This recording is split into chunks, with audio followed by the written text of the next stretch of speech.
This is not an easy video to make, but it's the one I wish I had a lot sooner. My partner took his life. My partner was a first responder just like me, and maybe just like you. And I've taken care of patients, I've seen a lot of people, and even myself, I felt like doing the same. And if I could give a message to them, I would like to let them know and remind them that they didn't have to do it alone. You are not alone. For those that feel like they're living a nightmare, for those that seen other people living their version of a nightmare and still show up to work the next day and still show up trying to give your best, all the people suffering with mental health issues, for the brothers and sisters, the men and women of service worldwide, whether you're a paramedic, a police officer, a first responder, a nurse, any type of essential worker, caregivers, people taking care of their family, people in hospice, even the janitor at the hospital who's mopping up the floor that's full of blood. This video's for you. My partner wasn't weak. He was human. And eventually, the weight will weigh you down. Being human is part of the job. But unfortunately, the stresses that come from our personal life trickle into our professional life. And sometimes the weight is overbearing. You ever heard of the straw that broke the camel's back? If you got a camel and put one straw on that camel's back, it won't do anything to the camel. But eventually, you put on enough straws on that camel's back and it will break their back. It's similar to us. We deal with stress. We're good to deal with stress. It's part of some of the things that attracted us to being caregivers, attracting us to do public service. But eventually, that stress, whether it's job related or personal life related, eventually it adds up. It causes for us to be victimized by the stress. My partner, and I'm gonna refrain from sharing his name. He carried it for too long. He had no time to rest, no space to heal. He basically gave everything, and eventually he didn't have any more to give. And he did the irreversible. He took his own life. And the crazy thing was that when I was working with him, I remember seeing him chain smoking menthol Newport cigarettes, playing Candy Crush on his phone, and every chance he got, he complained about something. Every chance he got, he ate something that he knew he should not have been eating. He was overweight, super duper stressed out, and talking about marital issues. And he was a father, he was a public servant, and had like 5 different kids. And I remember I could see the pain in his eyes. I remember he was going through a lot. And I offered to help him the best I could because I identified with his current circumstances. But he procrastinated. He didn't want me to help him. He said, we'll talk about it later. And the truth is, I was just like him, thinking that I could figure it out on my own. The truth is, I felt that way too. The truth is, this shift that we were working in the Bronx was the last time I saw him. This was 7 days before he committed what I mentioned he committed. Doing this job, you're expected to be able to deal with stress. You're expected to bottle it in and go on to the next. This is what the job demands. But being strong doesn't mean you have to be silent. And it's okay for you to say, hey, I'm not okay. Think about Michael Jordan. Think about LeBron James and Mike Tyson. Besides the fact that these guys perform at the highest level, they have something in common, which is they had a coach, they had a mentor, they had someone that would guide them and leverage their God given talents. So you need, or we need, that type of guide. We need someone to guide us. We need someone that has been down the road that we're trying to go down so that they can help us avoid the mistakes that they made. And unfortunately, with mental health issues, especially for first responders, some of our brothers and sisters, they succumb to the stress. They give in. And it's very unfortunate, especially when we talk about military members. That stress that you have, it's overbearing, it's overcoming, and you feel as if there's no overcoming it. But I gotta tell you, you are not your issues. You are not a failure. You are not a loser. You are not an addict. You are not a person who's depressed. You are just currently going through that in this particular phase of your life. But if you think about hard times you had in the past, you overcame them. And that's why you're still alive watching this video. And I want you to be alive tomorrow. But the reality is, we have compassion fatigue. We see people die and we give less value to life. We see people bleeding, we patch them up and take them to the hospital. And it's as if we have a less of a tolerance for things that cause people to cry. For me, it's very difficult to cry from all the things that I've seen in my past, even before I put on the uniform. For me, hearing that somebody died is just the circle of life. But please, don't let that allow you to not notice the value of your life. Don't forget about yourself. Don't forget about the fact that you are also important. Yes, you're getting paid maybe $20 an hour, and you're risking your life to save somebody else's.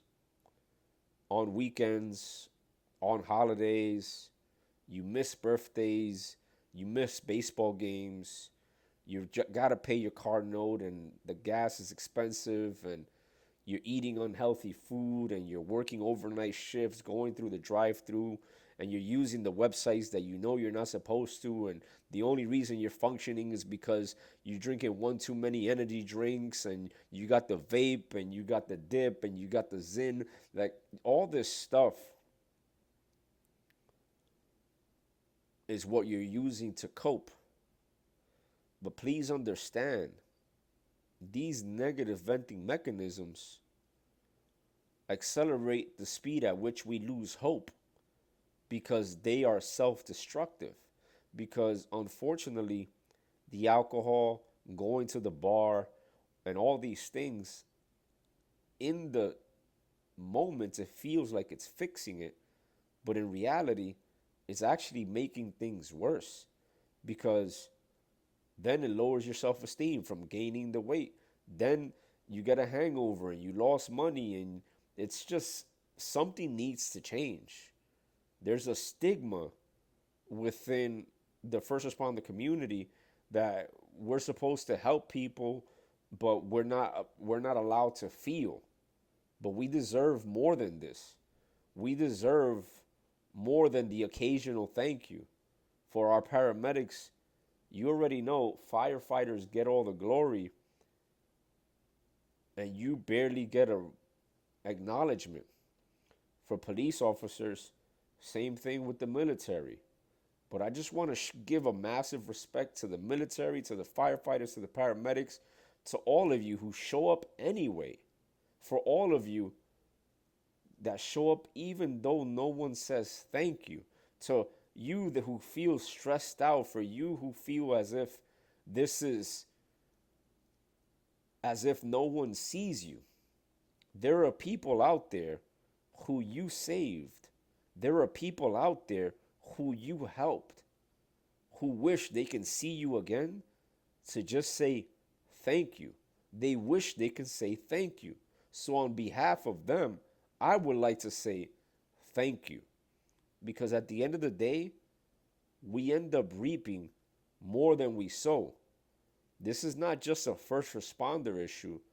This is for anybody who's in the service sector, public sector, whether you're a nurse, a caregiver, you have a family member in hospice, you see things that cause you to have PTSD.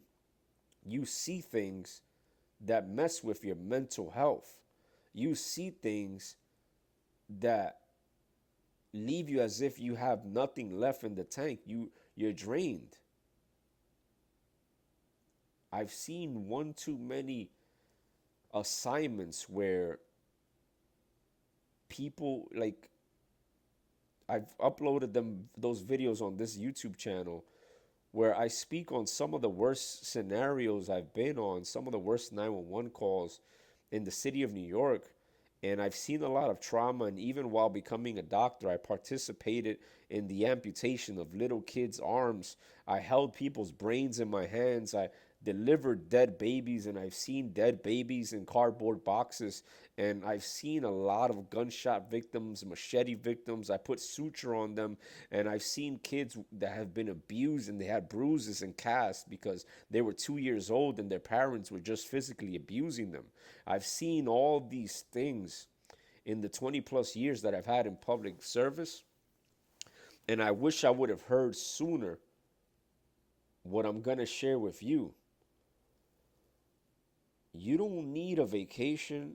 You don't need alcohol. You just need to be more resilient. We have to build ourselves stronger because at the end of the day, the stresses of life, they're not going to subside. If it's not financial issues, it's marital issues. If it's not marital issues, then somebody cut you off in traffic, or you got a flat tire, or your credit score took a dip, and it's just always something. And that's why I want to share with you the 5 things that will help you. And I gotta tell you, these 5 things will take away the need for people having to do the irreversible. These 5 things are what I wish I would have been able to introduce to my partner.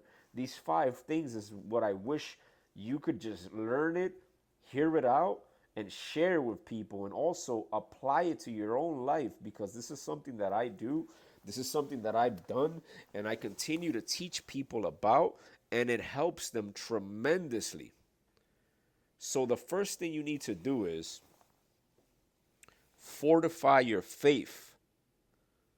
It doesn't matter what your belief system is. Understand there's something bigger out there. This is not just about religion. This is about something bigger that exists, and you have to tap into it. In my situation, and I highly recommend for everybody, get acquainted with the Bible, because Jesus Christ is real, and everything about him is already authenticated and documented. It's a historical fact that he existed. And the way the world works is not a coincidence. So fortify your faith. Lean on something bigger than you. 2, and notice I put the faith first. 2, notice, this is in order of importance. Fortify your relationships. That's F. I'm talking about the 5 F's. Faith, family. Fortify your relationships with the people that you love. It doesn't have to be family, but those people that are almost like family, reach out to them. Send them a message of thank you. Send them some kind of gratitude notification. Fortify those relationships. If you have damaged relationships, give forgiveness. Reach out to them. Love them. My father didn't raise me. My father was never there, and a lot of the things I suffered from were because I never had a masculine figure in my life. But at the end of the day, I forgive him. And I hope you find it in your heart to give forgiveness to somebody else, and work on ways to fortify that relationship, because we're an interdependent society. And if you have strong relationships with the people that you love, or those people that are important to you, then it makes life a lot more worth living. Next, number 3, work on your fitness. And this goes into 2 different things: your physical fitness and your mental fitness. So physical fitness, here's real quick for you: Men should eat less than 2,400 calories per day, and women should eat less than 1,700 calories per day. Drink at least 3 liters of water, and move your body some way, somehow, at least 30 minutes a day. Start making your body stronger, because when we're stronger, we're happier. When we're more functional, when we don't have back pain, when we're able to ambulate, we're happier. Then, with your mental fitness, look for ways to increase your wisdom. Look for ways to apply resiliency, and look for ways to not give up, because a lot of times lack of confidence is because we don't trust ourselves. Confidence, to confide in yourself, confidence. And a lot of times people feel bad because they have low self-esteem, but this is the root cause of a bigger issue. You need to fortify your mental fitness. And if any of this stuff is becoming confusing for you, before I continue with the other F's, you got me as a resource. By the way, lean on me. I got you. Let's talk about the next one. Number 4, which is fulfillment. What are you doing to make the world a better place? Most likely, if you're a public servant, you're making the world a better place. So continue to do that. Do you remember how good it feels to help an old lady with her grocery bags? Do you remember how good it feels to save a life? Do you remember how good it feels to be acknowledged? So if you can, if you have time, find a way to volunteer. Find a way to continue helping people. Number 5, which is the other F. So far we got faith, family, fitness, fulfillment. And let's talk about the last F, which is finances. Notice I made it last. Why? Because out of all the things I mentioned, that is the least important. Even though we tend to value it the most because of our financial circumstances, because of our credit score, because of whatever it is, that is the least important. Because if you don't have physical health, then the money has nothing to do with it. If you don't have good relationships, then it doesn't matter how many millions of dollars people have in the bank. That's why they end up committing suicide. But in our particular situation, finances is something that will help increase you feeling better. I know it all too well. Think about income tax season. So if you can, find a second job, so long as you're also applying the previous 4 F's. If you can, find time to figure out how you can do something from home. Start a YouTube channel. But find ways, creative ways to increase your income, because there's a lot of different stresses in life, and financial stresses are one of the ones that cause the biggest stress, and it trickles into every other type, and it builds up slowly. It's really, really hard to overcome thousands and thousands and thousands of dollars of debt. And that's where a lot of people have despair, and that's when it encourages them to drink alcohol. So if you ask me, what would I have loved to tell my partner? It's that recipe that I just gave you. It's that you're human. It's that you're not alone. It's that whatever you're going through, somebody else is going through the same thing. It's that if you're increasing your finances along with your faith, along with your fulfillment, along with your fitness, along with the relationships with the people you love, it makes life worth living. It allows you to live a blissful existence. Think about it. How would you feel if you just found out you lost 10 pounds of unwanted body fat, and you got a raise, and you're going out on a date with your significant other? Think about how good that feels versus letting the stresses of the job and letting the stresses of everyday life consume you. So, in closing, my people, I dare to say that, at least in my particular situation, applying these 5 F's in my life has saved my life. Because I am no stranger to PTSD. I am no stranger to the negative thoughts. And I am no stranger to feeling like that stigma where you can't speak up, that stigma that says, We're not supposed to suffer from things. That stigma is a lie, and the devil's a liar. Fear, worry, and anxiety is analogous to worshiping the devil. Faith, righteousness, and hope is analogous to worshiping God.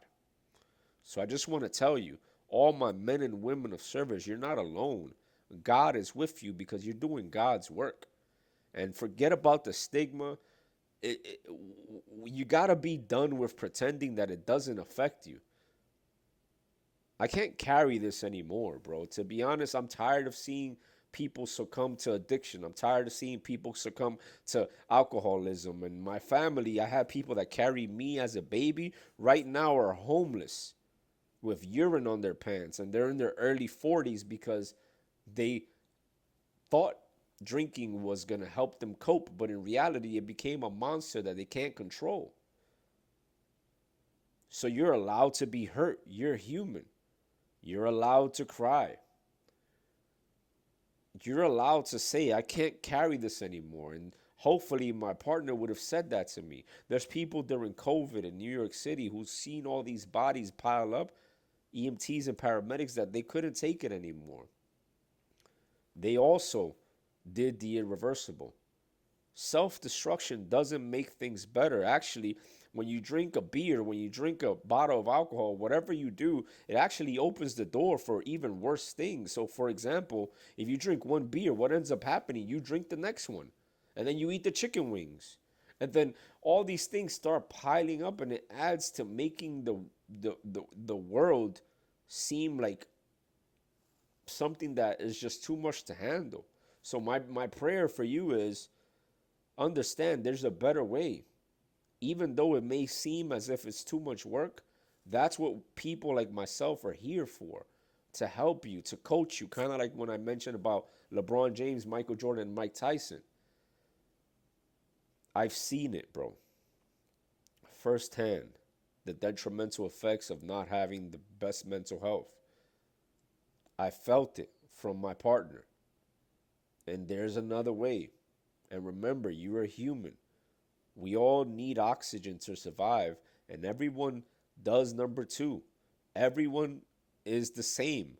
Human beings are 99.9% identical, with the exception of 0.1% genetic variability. So if another person can overcome, so can you. You're human. You're not alone. This is not weakness. This is just an opportunity to increase your power. And if you need to talk, you understand there's resources available out there that will help you. There's hotlines, but don't wait until it's too late. Please don't procrastinate. Don't wait till tomorrow to handle something that you can handle today, because on the other side of it, life is blissful. Let's keep fighting together. On the other side of it, you can walk around proud of what you do. You can walk around enjoying life to the fullest. Only if you were to just apply those 5 F's, ideally simultaneously. And if you need any help, if you need anything, just lean on me, man. I hope this helps. Peace.